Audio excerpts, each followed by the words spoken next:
aha ndagaruka cyane cyane ku itangazamakuru.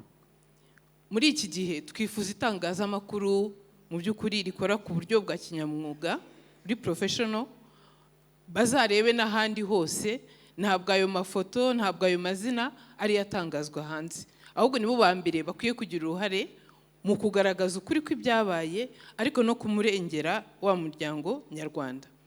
Muri urwo rwego nk'ubushinjacyaha bukuru tujya dukoresha amahugurwa abanyamakuru, ariko ntekereza ko twese cyane cyane societe civile ziri hano bakwiriye kugira uruhare mu gusobanura ibi bintu.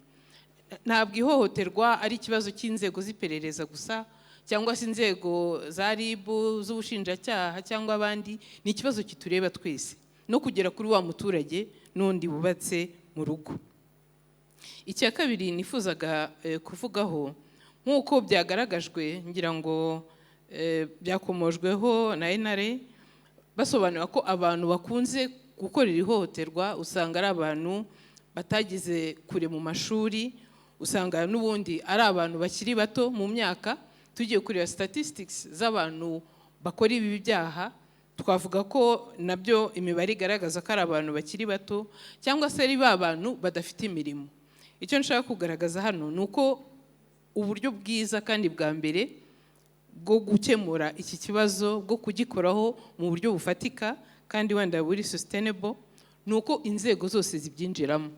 Hari urwego rw'ikurikirana-cyaha, ariko hari n'urwego rujyanye no kwampawaringa abantu, guha abantu ubushobozi, guha abantu ubumenyi, bakamenya ingaruka zibirimo, bakamenya impamvu yifitemo n'icyo kibazo.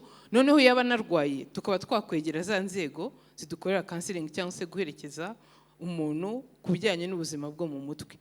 Ntabwo iki kibazo gishobora gukemurwa n'urwego rumwe, ahubwo icyo nshimira cyane nyakubahwa minisita ni uko mu nama nk'iyi tuba turi inzego zitandukanye.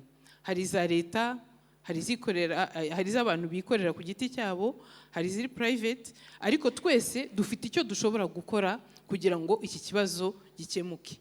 Bisaba rero iyo approach navuga ko iri multisectorial, iciye mu bantu batandukanye, atari ukuvuga ngo ni umuntu umwe.